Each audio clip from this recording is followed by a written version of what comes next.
Hey everyone, welcome to the Church Planting Podcast. I'm Greg Nettle, your host, and I serve as president of Stadia Church Planting. We want to help you start thriving, growing, multiplying churches for the next generation. And we have an amazing episode of the Church Planting Podcast with my friends Dhati and Angie Lewis. They're passionate about helping people follow Jesus faithfully in their everyday lives and neighborhoods. They're based in Atlanta, Georgia, where Dhati serves as vision and multiplication pastor at Blueprint Church and is the founder and president of MyBLVD, a movement of urban missionaries. He holds a doctorate of ministry from Southeastern Baptist Theological Seminary and is the author of several books, some of them one called Among Wolves and another called Advocates. Angie, his wife, who holds a master's in Christian counseling, supports individuals, youth, and ministry marriages by creating safe spaces for healing and growth. Together, they are committed to discipleship and equipping others to live out God's calling in their communities. Let's get to the Church Planting Podcast. Well, this is going to be an incredible episode of the Church Planting Podcast. We have Dhati and Angie Lewis with us. Dhati and Angie, welcome to the Church Planting Podcast. Thanks for having us. Yes, we are excited to be here. Okay. Hey, we love partnering with you. Angie, I'm just going to start with you. Give us the update on your family real quick. Okay, update. We got a junior in high school. We have a senior in high school. We have, they're about to be 17, 18, 19, 20, 22, and 23. We're all about to have birthdays. So every January when we say, hey, you guys are remaining the same age, in January, everybody moves up. Because it's too much changing. So we just basically change all January 1. Yeah. Basically, okay. At home and 4 off in either college or grad school or internship. Okay, so 6 children. Yes. And how long have you been married? 25 years. Yes. Okay, 6 children. 11 days after 9/11. Okay. Okay. And then the big question, what year did you plant your church in Atlanta? So we planted the church in Atlanta, January 3rd, 2010. Okay. So you planted that church with 6 kids, young kids, and you're still married 25 years later. Yes, by the grace of God, by the grace of God. Okay. Definitely one of those things that have been lots of stories, lots of journeys, lots of ups and downs, but the Lord has kept us. Yes. And we still like each other. Yes. Let's talk about this. Because, we know what's facing all the pastors out there today and leaders in churches, and we see the flame outs and the failures and all of that. And yet you all have stayed married. You've raised a beautiful family. You've planted an incredible church planting church. What's kind of been the stalwart thing if you said, hey, if there was one thing you want to keep in mind as you're going through all this with 2 high capacity leaders and raising a family and being involved in church, what would it be? Well, I would say the grace of God, but the grace of God that empowers our intentionality. So we, from the very beginning, have been very intentional in our story and our journey. Like for me, my parents, I grew up, my parents basically, both my mom was married and remarried 3 to 4 times. My dad married and remarried 3 times. So one of the things that we said when we first got here, we are never going to use the D word. Right. And that is not something. My wife and I made the same commitment. Yep. Yeah. So it was just like, we're not going to discuss it. It's not even on the table. It's not even a thing, all of that. So we was like, we're going to break that generation, that generational thing, curse, that generational reality. And so we said that, and there was a couple of other things and we started talking about some of the inhibitors like drinking, smoking, drugs, a lot of those things that we was just like, we're cutting and we're limiting that because we both come from families that were riddled with that, right? That had all types of serious impact and effects. So that was the intentionality. And the other thing that I would say around the intentionality is that early on, we would interview any couple that would talk to us. Yeah. We would read any book that we could get our hands on because we knew that it needed to be intentional. Yeah. We need the grace of God to empower our intentionality, as it relates to things. So all the way from books about sex to books about communication to books about just anything. Like we would read in finances, we would read it. And we would like literally, I would read a chapter or read a page. And I said, what do you think about that? So from parenting to everything, we were just fanatics as it related to that. Okay. So there's just so much to unpack here. I want to go back though, because you started with, we never used the D word. We never talked about divorce. And again, it was a commitment my wife and I made as well. Divorce just wasn't an option. Angie, how does that affect your marriage when you know that divorce is off the table? Yeah, it gives you a lot of freedom to show up and, keep showing up and knowing that it's not an option. So it's not something to entertain. So you have to keep showing up. And also you're not going to show up so much that he's going to leave, or he's going to show up so much that I'm going to be like, okay, that's enough.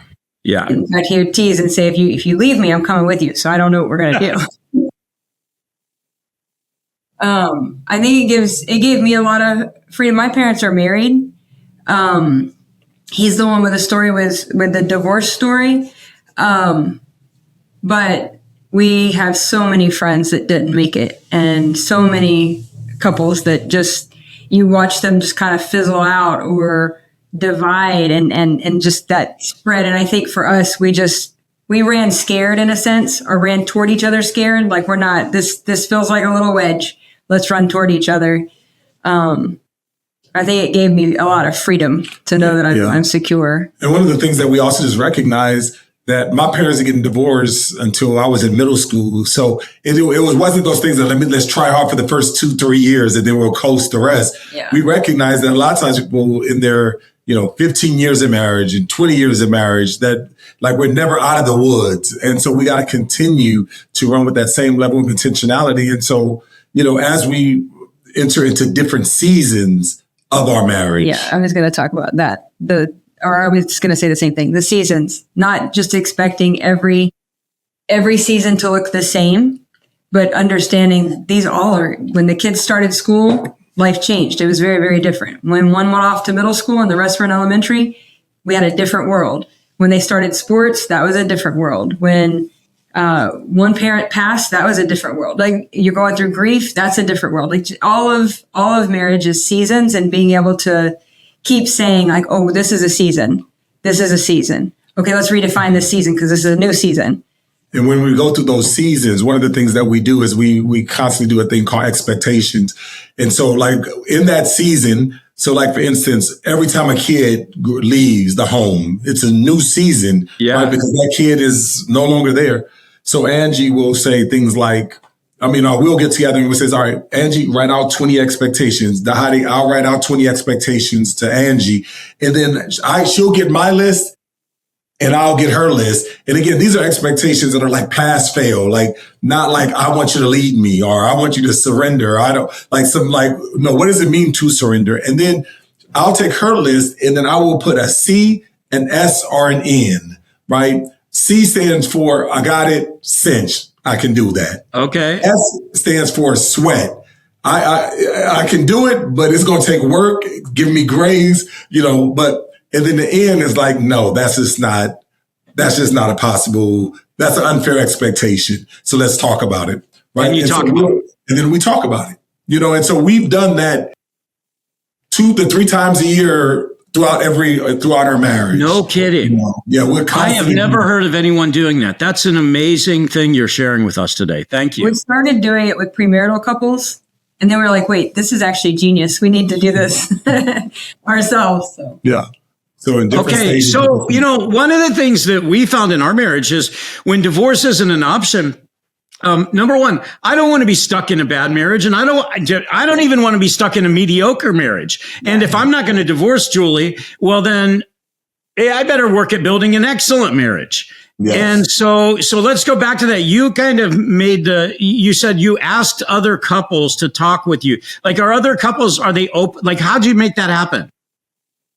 Yeah, we were constantly. So everybody was open to talk about their marriage. And, everybody gets extremely vulnerable when they're talking about their marriage. And it wasn't like the people that we talked to were not like, oh, we can't share certain things. They were always strangely like a lot more open. And a lot of it was we had to be intentional because when we got married, we were overseeing a college ministry. And while we were overseeing a college ministry, we were the only married couples. We had no married friends. Yeah. So we had to go intentionally go find other married people to ask them questions. And so that's even something that practice that we currently tell people who do premarital counseling with our marital counseling. Take 5 questions and go ask 5 different couples those questions, and so that's really what we did. So we did that in stages of life. When we had our first kid, before we went and asked, how does it change your marriage? What is that? And so we're constantly being intuitive. And as we're 2 years from being empty nesters, that's now the season that we're going into to think into what do we need to do as we are moving into empty nesting. Man, that's good. That's so good. Okay, so let's go back to church planting because you're talking about seasons. So you're in church planting mode in Atlanta, and then you which is one set of things, but then you go to, now I'm kind of by worldly standards and kingdom standards, I'm a successful church planter, and the church is going well now, and it's grown, and now everybody knows us in the area, and all of that. Talk about it from a church leader's perspective, Angie and Dhati. Like, what's it like for your kids? How did you navigate church life from plant to growth? Yeah. Well, I would say when they were little, we didn't really give them an option to be involved. We just come on, we're all setting up chairs. Yep. We can all set up chairs together, that type of thing. And as they got older, we gave them options, but we live 52 steps from the church now. So it wouldn't make a lot of sense for you not to come. But I don't know. Do you want to tag in? Yeah. I mean, so part of what we throughout, we were always saying, we just start with the marriage. Hey, you guys, we want you to know for us, because if I was on roll, as the pastor of the church, I would come in and I would say, hey, you guys, I want you guys to know Angie's role is to be a faithful member of the church, right? It's no more, it's no less. There's no official title in the Bible that calls first lady. There's none of that, and so we would literally, but the same expectations we would have on any covenant member. That's what that we have. And our children weren't members or aren't members. Some of them are now, but at the same expectations, treat them with kindness. Some of them are believers, we're here to bring them in, not to look at them and judge them. We've had to have conversations about that. The kids have had people tell them, you're the pastor's son or daughter. Why are you X, Y, and Z? Yeah. And it's just no, hold on. That's not fair. You wouldn't say that to somebody else who's not, I think that's been a big deal is we have our kids' backs. And I think they know that when it comes to criticism, judgment, those type of things. But also not putting an expectation of perfection on them. Come and you need to hear the gospel the same way that we're hoping. And I don't know your kids, so I'm treading in some shallow water here. But did any of your kids say maybe they turned 17 years old and they're going, I don't want to go to church. I don't know if that happened with you. Did you make them go to church? How did you have to navigate those waters at all? Like some of us do have to navigate, I guess. No, yes, and we are currently. If you remember, we are in the teen to young adults. Yeah. We are currently in that, and so what we basically parent in a way that from 0 to 12 you're under the law, so it's kind of control, right? You're under the law, absolutely. 0 to 12, from 13 to about 18, we try to go to conviction. We want, so under the law, we're trying to give you the reason why we're doing this. We study the Bible and give you the reasons why. So by the time you get to the teenage years, we want you to have a conviction to want to go to these things for a variety of reasons. Once they hit around 17, 18, it's when we go into counsel, right? It's just hey, here's kind of our suggestions. Here's kind of what we're thinking here. And again, thinking is, we're strongly suggesting, but at the same time, there is no, we can't make them. We can't make them do what they don't want to do. And so right now we have 2 of our children. Again, we told you 5 out of the 6 are in that 18 and beyond. And two of our children has basically said actively, I am not going to church. So we are currently in that and facing that. And so, no, we're not, we don't go and we don't force them. Now, they understand our worldview. They understand what we believe. There's no hesitancies. There's no, but they have chosen at this point not to attend.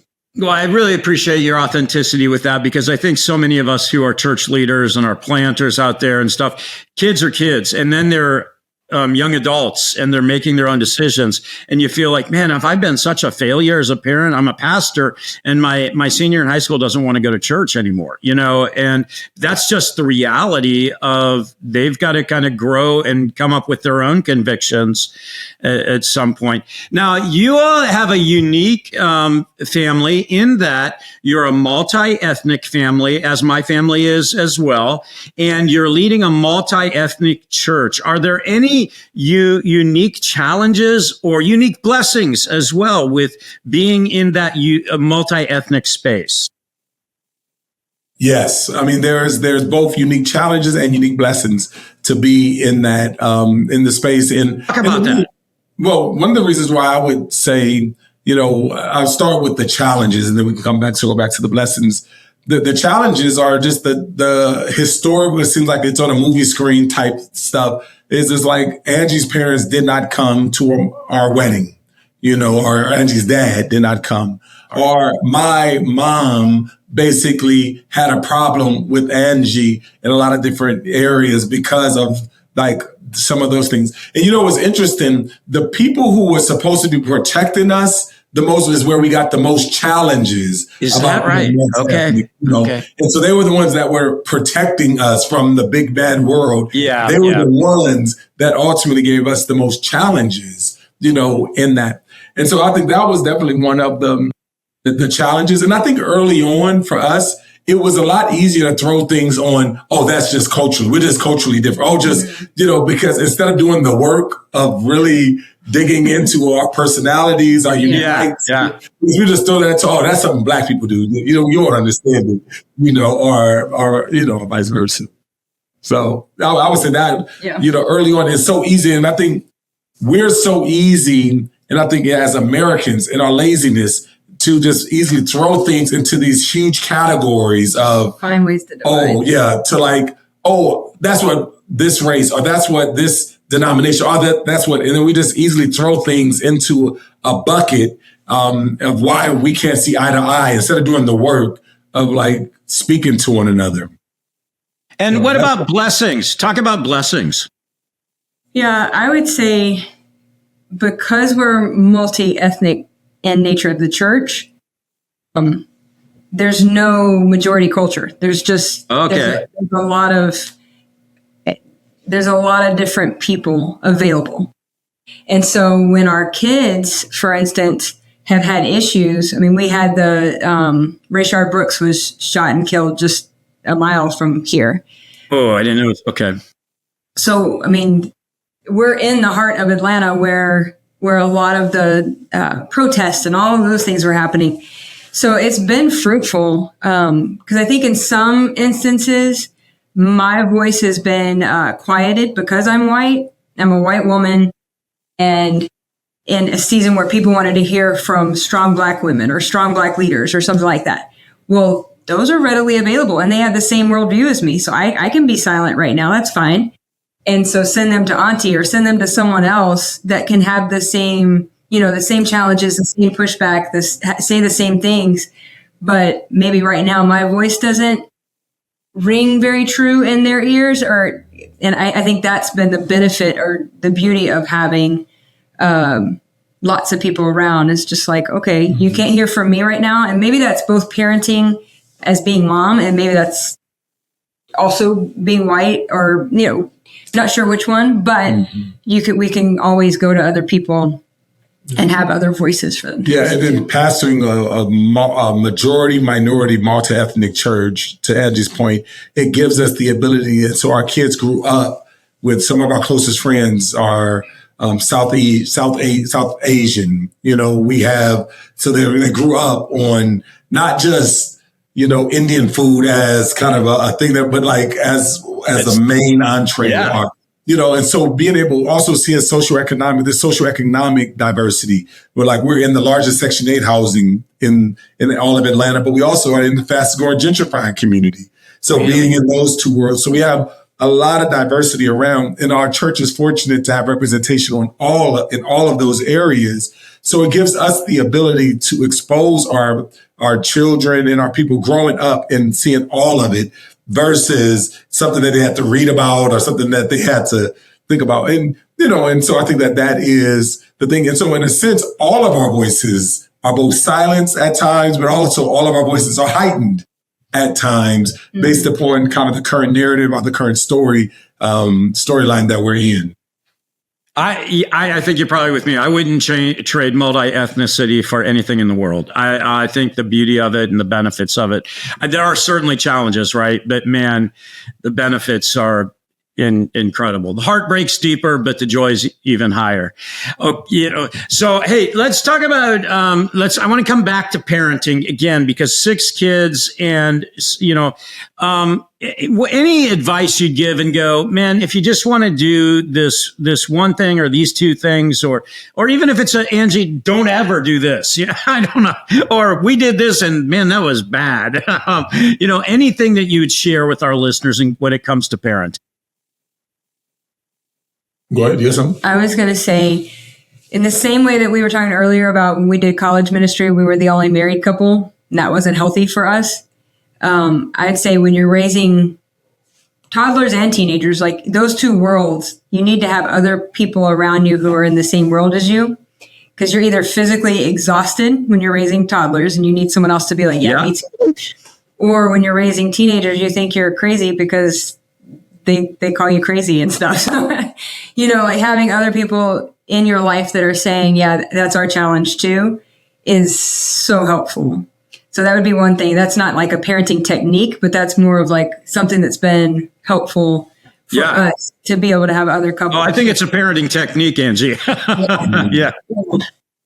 Yeah. One of the things that we have constantly said as parents, because neither one of us was raised in the church, raised in a Christian home. And so when we raise our kids, we constantly says, hey, you guys, we want you to know this is the first time that you guys have ever been teenagers. And this is the first time that we've ever parented teenagers. So let's give everybody grace as we kind of enter into this, because we're all going to make mistakes, as we're into this. And then, and so in that, we're just wanting to make sure that we do it. And we often emphasize for us and our children, hey, we want you guys to know that this rule that we have, like dating, you can't date until you're 16. That's not a Jesus rule. That's the Dhati and Angie rule. Because we don't want you to grow up being mad at Jesus, thinking that Jesus is strict and all of these things. That's just something that as parents, we had concern. So we like to differentiate, this is biblical and why we have this conviction. And this is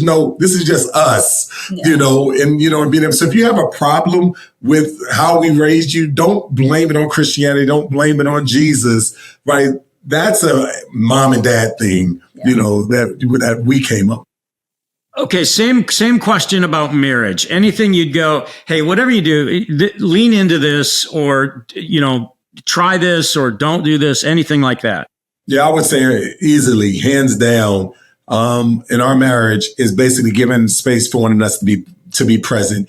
And so we do a thing called identify, explore, and express. We have a tool that we call Known 360, which we teach our church about, like, emotionally healthy discipleship. And it's a spinoff of, I don't know if you've heard of Chip Dodd, The Voice of the Heart. So he's written a book called The Voice of the Heart that have 8 tools and language, feelings that we use. And so we have adopted that, and we've created a tool with Chip's permission, basically called the Known 360. And it's something that we teach and disciple our people in our church. We implement this on a consistent basis. So whenever we're going through emotionally traumatic or like times, I'll ask her a question. I'll just say, Angie, where are you? And she knows exactly. When sin entered into the world, the first question that God asked was, where are you? And Adam responded, not with the kind of GPS where he was, but he says, I was afraid, so I hid. So in there was both an emotion and an emotion that caused an action. And so when we talk about it, we basically says, when I say, where are you? She'll tell me, I'm sad. Yeah. And and so she identifies. So that's identifying where she is emotionally, right? And then the next one is explore. I may ask the question, so where did you go? And, it says, well, when this happened, I went to, my mom used to treat me this way. And then, that's why I was there, right? That took me to this place. And then I says, well, what do you need? That's the third question. Express. What do you need? Well, I needed guidance, or I need support, or I needed listening. And so basically we have a set of tools that we set up that we implement in our marriage consistently. It doesn't always work perfectly. It's oftentimes but it is a time that it allows us to de-escalate conversations at times. Yeah. It allows us to be able to be present. It really is. And you're upset and someone says, hey, where are you right now? It's really hard to continue to be upset. It's like, well, hold on, let me think. Yeah. I got to be honest with you, Dhati. I think there's sometimes I don't even want to ask Julie, where are you? I'm sure. It's all a lot of times, but that is a check, because before I usually ask the question, I got to ask myself, okay, where am I? Okay, right? There you go. Where am I? I got to ask myself that question, because if I don't want to ask her that question, there's something going on inside of me. I'm angry. I'm hurt. Whatever it is. And so we have to do that. So I would say just like consistently create language that you can communicate on a heart level, and just being able to give those tools. And you got to do that when the conversation is not escalated, because if you wait till the conversation escalate, that's the worst time to try to do it. You got to have built that language in that, in that culture consistently. So we do it when we're angry, but we also do it just daily. Well, it's a rhythm that. So that's what I would say. Put that easily as the first of how we consistently have a place that we can give one another a room to be present.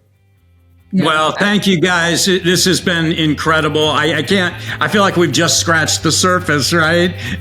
So I gotta have you back on. This is already my tease for the next time. Yeah. But I so appreciate you two. Angie, thank you for your authenticity. Dhati, always, it's a joy to be with you. Thanks for being on the Church Planting Podcast. Thanks for having us. Thank you. Thanks for listening to the Church Planting Podcast. The Church Planting Podcast is part of the Stadia Podcast Network. To find more great episodes and to see how Stadia can help you start thriving, growing, multiplying churches for the next generation, be sure to check out stadia.org/podcasts.